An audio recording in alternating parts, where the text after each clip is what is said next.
Hello, and welcome back to another edition of the MCR. My name is Mac. I have TJ with me this morning in a remote location. Um, if you're tuning in for the first time, we're a couple of regular guys talking about events of the day and the politics. And today we are going to talk about if we can come to a conclusion about why the Democrats love criminals so much. We got this story coming out of D.C. from last week. Congresswoman Angie Craig from Minnesota, was in her apartment building when a man got in the elevator with her and began to beat her. He punched her, he choked her, and who knows how far this would have gone had she not thrown a cup of hot coffee in his face.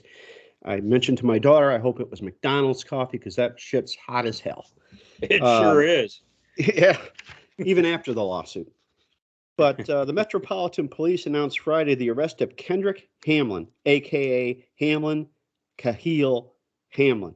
And he appears to be a homeless guy, and he has had trouble with the law in the past. He allegedly did an armed robbery in a Capitol Hill supermarket, which got him 3 months in jail and several court appearances. Court documents say, according to the Washington Free Beacon, where I saw this article, that he also pled guilty to 2 counts of assaulting a police officer in December of that same year, that 2022. So the assault on Craig comes as Washington, D.C. revamps its criminal code in order to show offenders more leniency in a litany, their word, not mine, of offenses, including gun-related felonies. So there's all this, we got to be worried about guns, and they're just letting people off in D.C. Any comments so far? This is just, if you recall, just within the past week or so, we talked about how in Chicago they're letting criminals off the hook, and it's not exclusive to Chicago. It's everywhere where the Democrats are running the show. Yeah, and you know what? What do you think's behind it, and why would they do this? And why would the people who are victims of these things continue to vote for these same people unless it goes to your tribalism theory? That is, at the end of the day, that is the question, because could they be that naive that somehow they are immune to the nonsense, only to find out they're not immune? But you know what? Even if it does happen, I don't think it'll happen again. That's the only thing I could think of that even kind of comes close to explaining the craziness behind this logic, or lack. They had this guy. They had him arrested, and he was held in jail until December 15th, when all charges were dropped against him as part of a plea agreement. What the hell's the plea agreement? If all the charges get dropped, I thought plea agreements. It's a lesser assault charge, and you know what? I don't know if we have any way of finding this out, but maybe he was a first-time offender too. Well, I don't have that information, but according to the DC Criminal Code, an assault on a police officer that causes significant bodily injury is punishable up to 10 years in prison. Now, here in Michigan, if you even so much as put your hands on a police officer, you're going to prison for 4 years. And this will shock you. I know you'll be shocked by this information. Washington, D.C. has had a spike in crime during the start of 2023. The first 12 days of the year, 38% more crimes were committed than during the same period in 2022. Geez, any guess why?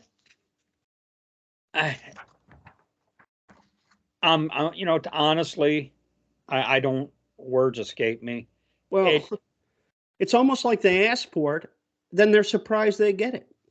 Yeah, and that's why you're at the end of it all, you say this is insane. Well, It add on lacks to that, that in much DC, logic.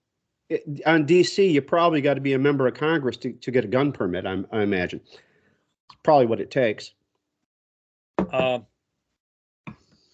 I think a lot of these people try to insulate themselves in their own little security bubble. I don't know how successful they are at it, but it just blows my mind that the underlings, the people on the street, fall for this crap. Well, You they get know, offered something, extra money on their, is what we call it, EBT card. I don't know. Among the new changes for DC's criminal codes are reducing the minimum sentences for carjackings, robberies, and gun crimes. Now you've been the victim of a carjacking, have you not? oh yeah, yep. Was it a good time? No, not really. Okay. Uh,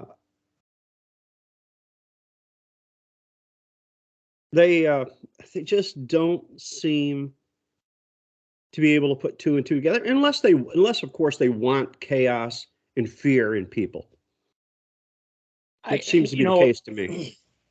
I kind of suspect, theorize, that the lawmakers are almost fine with it as a means to implement what they want, and that doesn't really surprise me anymore. I keep saying this.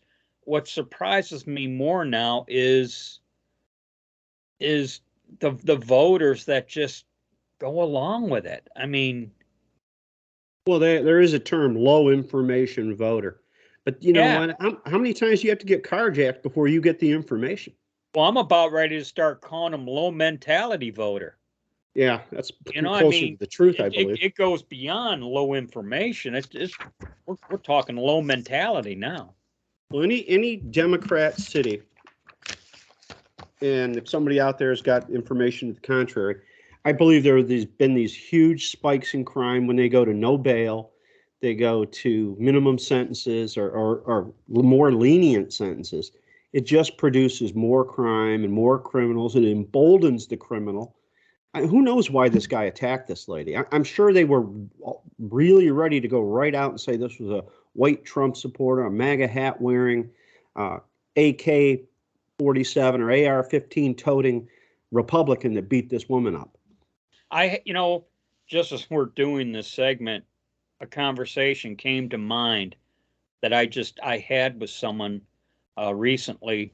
I'm not going to say who, but the comment was that that this person of minority would not, because you know how you got Craigslist or those Yeah, online market shopping yeah, like site. Facebook Marketplace, where you go to someone's home and Yeah, buy some goods or services or whatever. okay, those types of sites.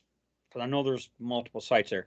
This person told me, person of ethnicity told me that they would not go into Detroit uh, to conduct this type of business. He would sooner do business in the suburbs surrounding area of Detroit out of fear of his own safety. And I held my tongue. I didn't comment. I just took it all in and thought, and this still doesn't wake you up? Yeah. And this, what you just said to me, what he said to me, I didn't disagree with. But as I was sitting there absorbing what he was saying, the thought went through through my mind, and it's still not waking you up. And that's what boggles my mind. Some people can't connect to dots. Other people don't even know there are dots. You know what? Well, low mentality. Yeah, there you go. But All right, well, that's all I got on this one. If you got anything else to add, if not, we'll wrap it up. no, just typical of a Democrat, urban, Yeah. what hole. Yes, as President Trump would say. So we'll wrap it up with that. As we always say on the MCR, be safe, watch your six, and don't tread on me.